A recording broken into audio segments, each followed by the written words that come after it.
We are live. How's everybody doing this fine day? My name is Alan Roberts. Welcome. I did want to tell everybody that the GLP-1 booster stack from AmbrosiaCollective.com, which consists of alchemy and no morbidity at an incredibly low price, that also comes with a digital copy of my book, Hunger Free and Happy, the beginner's guide to sustained weight loss sustained weight loss and craving control. Excuse me, my ADHD is everywhere today. So you can get this right now if you follow the QR code, or if you go right here. Give me 1 second. I've got a few things for everybody today. I'm hoping that I can do this. This is Pure Blood. Let's see if I can get these to work. All right, here we go. This is where you can get Pure Blood, which is right over here, of course. It is the probably best health supplement, especially for your heart health, looking out to make sure you avoid blood clots. If you've ever had COVID or ever had the COVID jibby jab, it helps break down the fibrin from spike proteins in your body. This is an amazing health supplement. These together are literally my go-to health stack. Like, they're not made by the same company, of course, and I'm involved in both of them, so just being completely honest. But patented ingredients at human clinically tested doses, along with patented ingredients at human clinically tested doses, all proven to have beneficial effect, all proven to do exactly what we claim they do. This right here, I don't understand why people would not try to enhance their own personal GLP-1. Like, your body produces GLP-1, so why not make it work more effectively instead of, adding exogenous one. Oh, somebody already got it. Good. Good. But today, beyond this, we are talking about a few other things. And one of the things we are going to talk about is this young lady right here. I found this to be quite interesting. Boom, we got it. Okay, that's her. And I mean, huge shock. She's massively fat. But let's just take a look here. I prefer this one. She can sit down there because who fucking cares about her, right? And that way she's not getting in the way of these, because this is what helps people. This is not what helps people. This young lady, a nice young old lady, and young old because she may be young chronologically, but she's ancient for her fucking physical stature. You can't just fucking abuse your body like this for fucking eons. It's not going to work. Like, the shit she's about to spew, I think you all should be ready for. Like, you should all, like, maybe sit back and be like, I bet you she's about to say some really fucking stupid shit, because Alan's like, holy shit, she's going to say some fucking stupid shit. And I'm going to let you know, it's super fucking stupid shit. Like, I can't even get over how dumb some of the shit this woman says. It's complete denial. It's fucking kind of sad and pathetic, to tell you the truth. Her opinions are that of a photographer about health and weight and shit. And I play these people. I want everybody to understand. By the way, this is hydroglyph and creatine mixed with just regular water. I'm about to wash down my Pure Blood with it.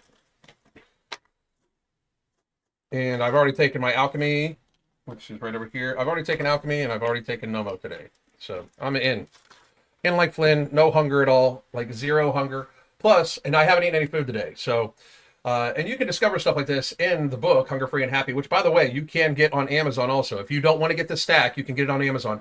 But the stack, again, one more time, just so everybody understands, you can get Nomo and Alchemy for $68 if you get it on subscription. Like, if you're going to use it every month, buy the bundle. It's already discounted. Put it on subscription, and then use the code MFingCOO, and it's like $67.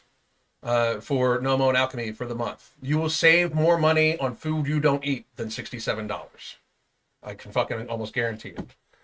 But let's get going with this lady. She is, this says, health is not a size, health is not a size, health is not a size, says the incredibly unhealthy fucking person.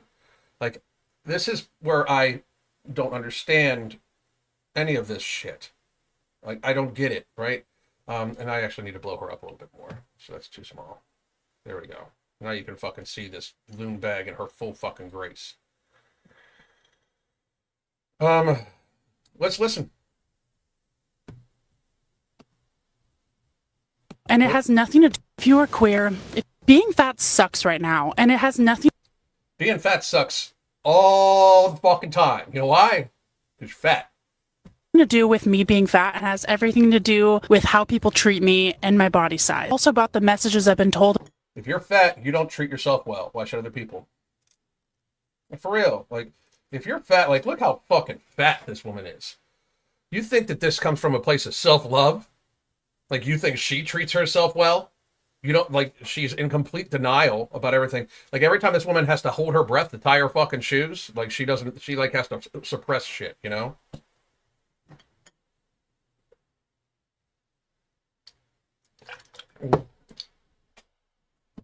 About my body, about health in my body, about stigma about being fat, or There's no stigma about being fat. Being fat's objectively unhealthy for you. You smell bad and you make poor choices. Like, it's not stigma. But I guarantee you, fat rolls here has a few moments of the day, every single day, where it's not too pleasant to stand around her and have working nose. You know? anything health related. All of that just is so and so brainwashed to think that fatness is bad or that it's our fault. Fatness is bad, and it's your fucking fault. Like, so she's basically saying that fatness is not even bad, and even if it was bad, not your fault. Like, I find the fault thing funny. Like, you know, people are saying fat is bad and that's your fault. Like, if you don't think it's bad, there's no fault in it at all. But anyway. For XYZ happening to bodies when we know that health is determined by two things, genetics and socioeconomic status. And those Nope. It is not. It is not. We are going to go over why it is not, too. two things determine 99% of our health, which is 99% of your health is out of your control. Your choices have nothing to do with it. 99% of your fucking health. 99%. So if you're just if your argument is, young lady, that you have no control, like you have 1% control over your health, and you're just born to be a sloppy fat fuck of a woman, you just made the argument why nobody should ever try to have fucking children with you. Like, nobody should ever enter the bang pool with you. Because, very frankly, you are saying you're fucking defective. Like, you are claiming. I know you think that you're trying to virtue signal and be like, it's not my fault. It's just my genetics. It's society's fault for not realizing it's just my genetics. But in reality, you just basically said that since you can't do anything about this and it is just your genetics, it is just who you are, it's predestined, you just made a case why nobody should ever want to have children with you or ever reproduce with you. How is this? Why don't people see this way? Like, you're saying you can't stop yourself from being sickly because you're fucking sickly. I can look at you and tell you you're unhealthy. I can hear you breathe because it sounds like you're breathing fucking soup, and I can tell you're unhealthy. So you're saying you have no choice in it. I'm saying that means nobody should ever even, like, take the chance of having your fucking child or having a child with you. Because you're fucked up. You're a bad choice. Reality exists, right? Oh, Dr. Roller Gator. What's happening, sir? Everyone who holds lavender mic with their hands should be immediately go to jail. I know. It's the fucking thing. Everybody follow him on follow him here and on X. Hilarious account. Fucking well thought out shit. But here, let's get back to this. all that's a whole other thing. This idea that health is like a goal or a marker or something you can be. And in actuality, health is so much more than that. Health is not just physical, it's social. Health is mostly physical. It's emotional, it's mental, it's spiritual. It's so a daily practice. It's not something. I love how the woman that face fucks herself to the point with that she, like, face fucks herself with food. But I love how the woman who face fucks herself with food on a daily basis is talking about mental health. As if, like, we can very visibly see you're not mentally well. Like, we need to get to that stage. If you see a morbidly obese person, there's some mental dysfunction there, right? And I'm saying this as somebody that was morbidly obese. I was not in my right mind. Like, I was not in my right mind. I made decisions based off of wanting of food instead of wanting to live. That's fucking crazy. That's mental. Like, and this fat fuck thinks she should be talking about mental health. Like, first of all, who the fuck are you to talk about anything about health? Your IQ is like 12. You know, it's wild. Like keep these people convince themselves that they should be listened to about a topic that they clearly fail at. Like, just the mere problem that this woman felt so assured of herself and empowered to make this very confident video talking about stupid bullshit shows how coddling this in society is a very negative thing, right? Like, too many people have let it slide when she has said, my fatness is not my fault. Too many people have let that shit slide because it's your fault 100% of the fucking time. That we like reach or attain. Living with PCOS, I have known this for so long, but yesterday I got some news that really shook things up for me. And the hardest part is not hearing the news and working with PCOS may account for a 5 to 15% reduction in your basal metabolic rate. It's not an excuse to be fat. Not only that, but being at a leaner state helps suppress PCOS symptoms. Everybody grasps that, right? A lot of times PCOS, by the way, is caused by obesity. That's another thing they don't tell you. Your lifestyle can fucking cause it, or at least exacerbate it. The best doctor in the whole world. I love her so much. She is like so kind, neutral, and supportive. It is the like brain. If your doctor is neutral to you about your fucking weight, they're not a good doctor. Frankly, it's malpractice. Watching that I have been told my whole entire life that this is my fault. And the irony is that I have never been moving my body more intentionally, more beautifully. It's another. But you're eating like a hog. Reminder that genetics and socioeconomic status play such huge and vital parts in our health. And I just want to say, not really.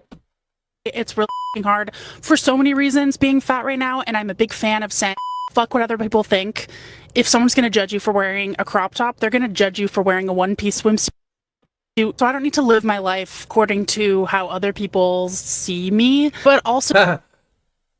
This is where it gets to be like just so arrogant and such bullshit.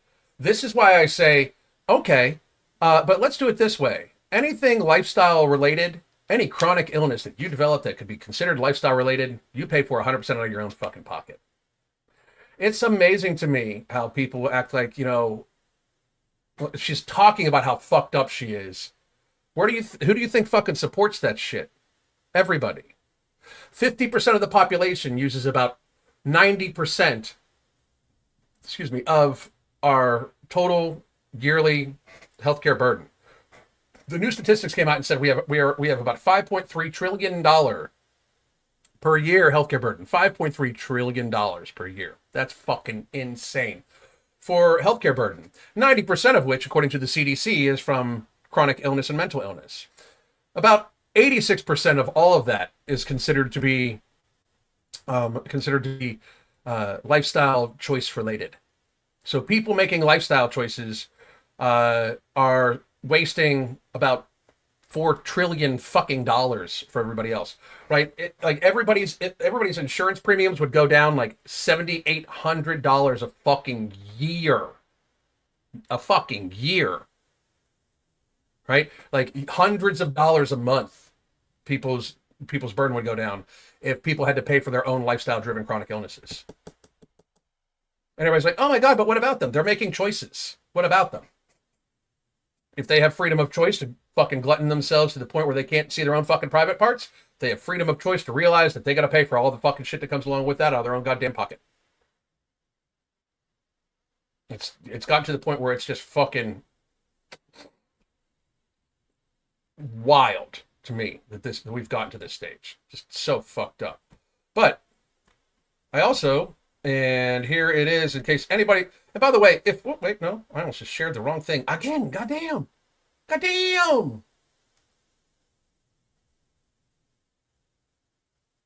Oh, there it is. All right, here we go. If you guys want to read this article, please go read it. It is at this link right here. And please go subscribe to the Substack that comes along with it. I'm writing articles just about every day, but I'm also writing books too. So it depends on, It depends on, how much free time I have. But we are going to read this article together. We're going to go over it just so everybody understands that it's not just spoken bullshit, right? Like this is my Substack. It's called Reality Exists. And it says obesity, a choice, not a fate. And it basically says like obesity results from chronic energy imbalance where calorie intake exceeds expenditure, leading to weight gain. And I know people are like, well, what about my hormones? What about this? And I need everybody to sit down and, take your fingers out of your fucking noses and shit. Because here's the fucking reality. If your hormones lower your basal metabolic rate, it's still calories in, calories out. If your medication you're on somehow makes it so you have a slower metabolic rate, it's still calories in, calories out. If you have PCOS, hypothyroidism, anything like that may negatively affect or positively affect your basal metabolic rate, it's still calories in, calories out. If you are not losing weight, you are not in a fucking caloric deficit. However, your body is burning the fuel that you are putting into it is still at a smaller level than what you are ingesting. It's fucking mind-numbing to me when people are like, oh no, calories in. It's not calories in, calories out.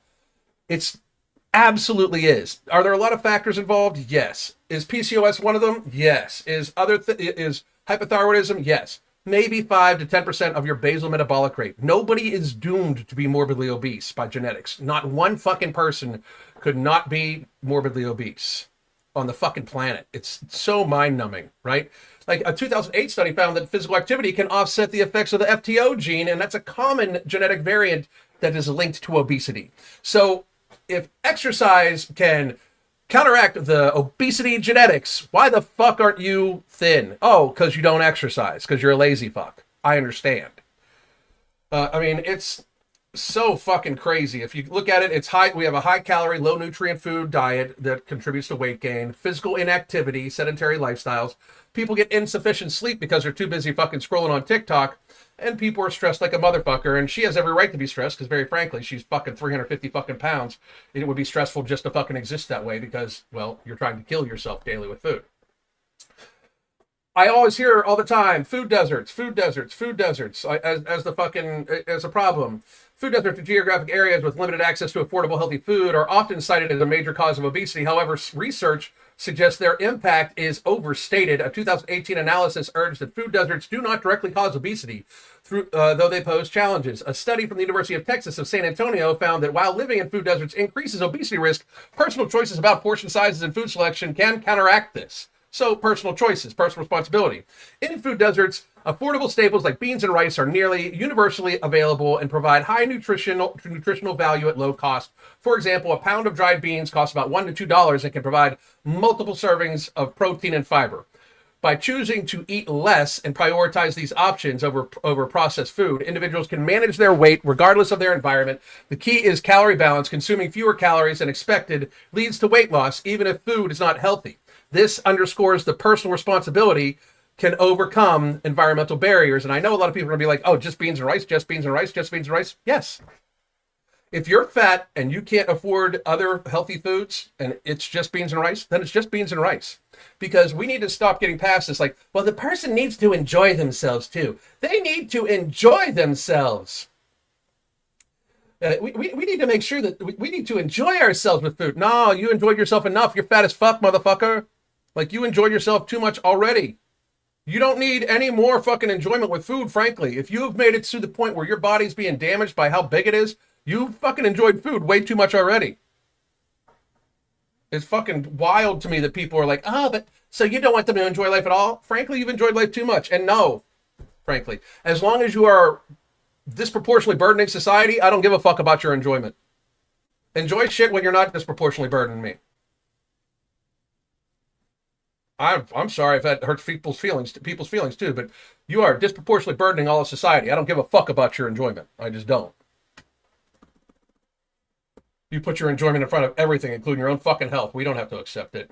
Genetics play a role in obesity, with studies estimating that 40% of body weight variability is due to genetic factors. Genes can influence appetite, metabolism, and fat storage, but they don't dictate outcomes. Harvard research states genes are not destiny. A 2019 study found that individuals with genetic predisposition to obesity achieved significant weight loss through consistent lifestyle changes that we do at our coaching, such as adopting a healthy diet and increasing physical activity. Oh my God, what the fuck? Are you serious?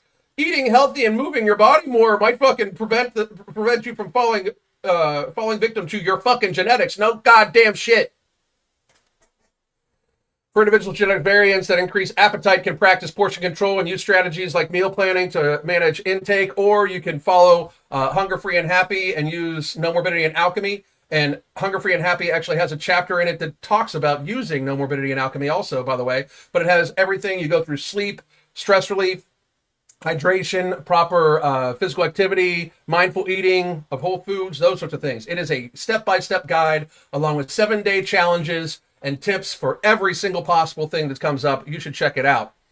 And if you haven't already, if you are going to get it on the bundle, go to the bundle and get it. The bundle is right here. No, it's not. I almost shared that fucking one thing again. Damn it. I'm all over the place today. All over the place. And let's see. All right. All right, here we go.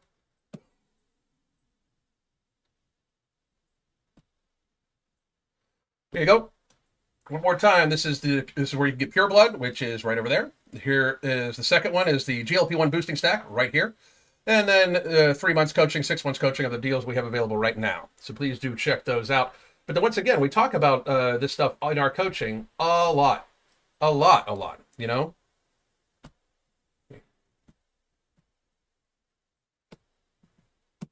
And let's finish reading the article and we'll go from here. Similarly, those with slower metabolisms can boost caloric expenditure through regular exercise, such as a brisk walk for 150 minutes per week, as recommended by healthy guidelines. These findings highlight that while genetics may increase susceptibility, personal choices determine whether obesity develops or not. So it is your choice, 100%. It is in your fucking hands. The counter arguments, of course, critics are going to say that we live in an obesity-genic environment marked by abundance of high-calorie foods and sedentary lifestyles, making healthy choices difficult. Food marketing can encourage overconsumption of ultra-processed foods. Socioeconomic factors like poverty can also limit choices of healthy options. However, these challenges do not eliminate personal agency. Education about nutrition, such as understanding caloric content and reading food labels, empowers individuals to make better choices within their meals. Another counter-argument is that food deserts trap citizens in cycles of poor nutrition, but we've already talked about how that's a fucking bunch of bullshit. So I just wanted to have a long discussion today about that. I just really feel that, like, when I hear people say that, like, there's nothing I can do about my obesity, they're just fucking lying to yourselves. So I'll do some Q&A, and then we're going to be off to talk about Alexandra Rodriguez.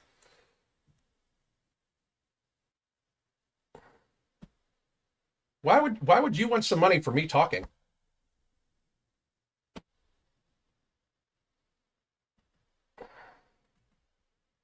Sounds a little odd.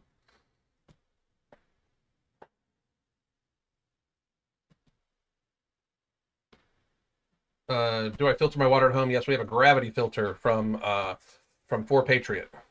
Works very, very well. I fill it every morning and every evening.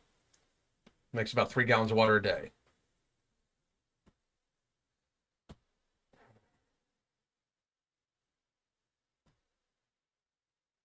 Pure Blood should be here Thursday. Hell yeah!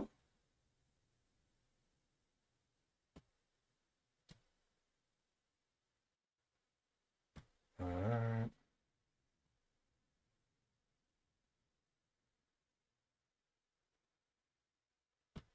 This is a neat one.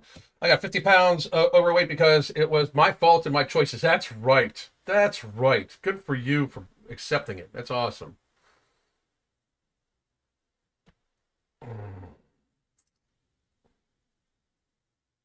Yeah, this is also good. Ask her to explain why poor people in third world countries aren't blobs. For real. Like, why is it only American genetics? Like, that's my thing too. Is it like literally it's only American genetics?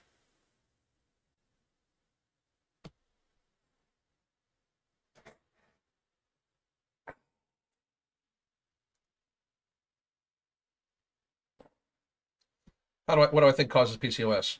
I mean, arguably genetics and lifestyle. You know, we have dozens of female clients that their PCOS symptoms completely disappear once we get them to a healthy weight. Dozens and dozens. Bright light. I have PCOS and still lost over 200 pounds. That's what I'm saying right here. I mean, that's exactly what I'm saying. Exactly what I'm saying.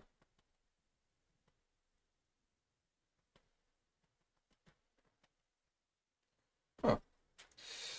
Alan's been right about GLP-1s too, articles and doctors speaking out about how these were supposed to work with diet and exercise plans. Most doctors aren't doing it, malpractice. I mean, if you're not going to give them a nutrition plan out of it, why the fuck even have them on it? It's fucking horrible. All right, folks. You have a paragraph to type.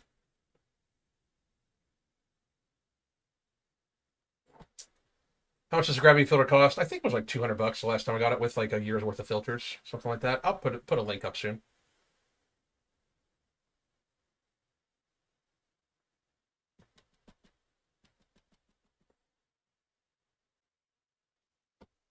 So I'm planning a trip with relatives, and it's been a hassle size. They want a bigger seat due to their size, as this relative is still smaller than most people Ellen shows. Fucking that, whatever. It amazes me how people bitch about that shit. But listen, I'm off. We'll be right back. The Holy Trinity Bundle isn't just about weight loss. It's about empowering you to find your healthiest, happiest self. Let's talk about what's in the bundle and how it caters specifically to our needs. First, we got Ember, which is not just any fat burner. It's also going to boost your mood, your energy levels, while also suppressing your appetite. And if you're worried about it being too strong, you can split the tablet in half to tailor its impact. Next, we have Alchemy NCT, which turns the carbs that you eat into energy and not fat. Yes, energy, not fat. This is our way of making sure that the meals that you eat contribute positively to your weight loss journey. And girls, we all know that we want that. And finally, no morbidity. This one's my favorite because it works while you sleep. It burns fat and controls those nighttime cravings without any stimulants, so you wake up feeling refreshed. Try it out and feel the genuine difference. Here's to new beginnings and real results.